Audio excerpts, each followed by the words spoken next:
मोठा बूस्ट मिळाला आहे. विदर्भ ॲडव्हान्टेजमध्ये अनेक एमओयू सुद्धा साईन झालेले आहे आणि विदर्भाच्या दृष्टीने फार महत्वाचा सगळा हा इव्हेंट. मला असं वाटतं की आज अतिशय महत्वाचे काही एमओयूज आम्ही केले आहेत. विशेषतः यातला महिंद्रा अँड महिंद्राचा जो एमओयू आहे हा अतिशय महत्वाचा एमओयू आहे. पहिल्यांदाच ऑटोमोबाईल क्षेत्रातली इन्व्हेस्टमेंट ही विदर्भात नागपूरमध्ये आलेली आहे. महिंद्रा अँड महिंद्रा ही अतिशय आधुनिक नेक्स्ट जेन अशा प्रकारचं जे त्यांची कार आहे, एसयूव्ही आहे, तिची फॅक्टरी इथे टाकते. ही इंटिग्रेटेड फॅक्टरी असेल ज्यातनं EV cars, next gen cars आणि त्यासोबत ट्रॅक्टर्स अशा दोन्ही गोष्टी असतील.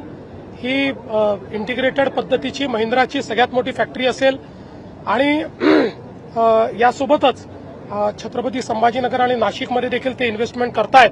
त्याचं अनाउन्समेंट त्यांनी केलं. जवळपास 15,000 कोटीची इन्व्हेस्टमेंट आहे आणि 1600 एकर जागा आम्ही त्यांना देतो. यामुळे मोठ्या प्रमाणात एम्प्लॉयमेंट तयार होणार आहे. तसंच या ठिकाणी स्मेल्टिंगच्या क्षेत्रामध्ये चांगली इन्व्हेस्टमेंट झाली आहे. ईव्ही ऑटोच्या क्षेत्रात इन्व्हेस्टमेंट झाली आहे. मोठ्या प्रमाणात गुंतवणूक ही आज या कार्यक्रमाच्या माध्यमातून नागपूर आणि विदर्भात आलेली आहे. रोजगार निर्मितीसाठी किती मोठा फायदा आहे स्पेशली? महिंद्राचा विचार केला तर जवळपास 10,000 लोकांना रोजगार मिळेल. 3 व्हीलरची जी इंडस्ट्री आलेली आहे ज्याच्यामध्ये एकदम लेटेस्ट टेक्नॉलॉजी येते आहे, त्याच्यामध्ये जवळपास 6,000 लोकांना एम्प्लॉयमेंट मिळेल.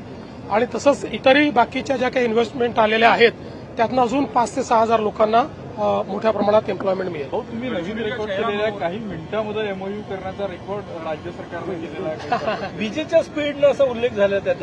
चांगली गोष्ट आहे. काय झालं की आमच्याकडे त्यांच्याशी चर्चा केल्यानंतर लगेच चर्चा पूर्ण करून आणि एमओयू पर्यंत नेण्याचं काम आमच्या इंडस्ट्री विभागाने केलं आहे. हे एक नवीन रेकॉर्ड आम्ही केला आहे.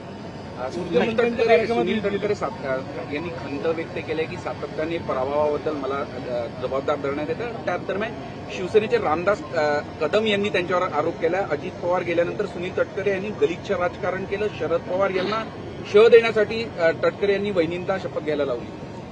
मला असं वाटतं की या संदर्भात जो काही वादविवाद होतोय हा अतिशय निरर्थक अशा प्रकारचा आहे, अतिशय चुकीच्या अशा प्रकारचा आहे. प्रत्येक व्यक्ती केवळ स्वतःचं राजकारण याच्यात कसं पाहता येईल हा प्रयत्न करतोय, हे अतिशय चुकीचं आहे. बघा, शेवटी राज्याचे उपमुख्यमंत्री, राज्यातले एक अतिशय प्रसिद्ध व्यक्तिमत्व असलेले एक मोठे नेते अजितदादा पवारांच्या रूपाने दुर्दैवाने आपल्यातनं निघून गेले.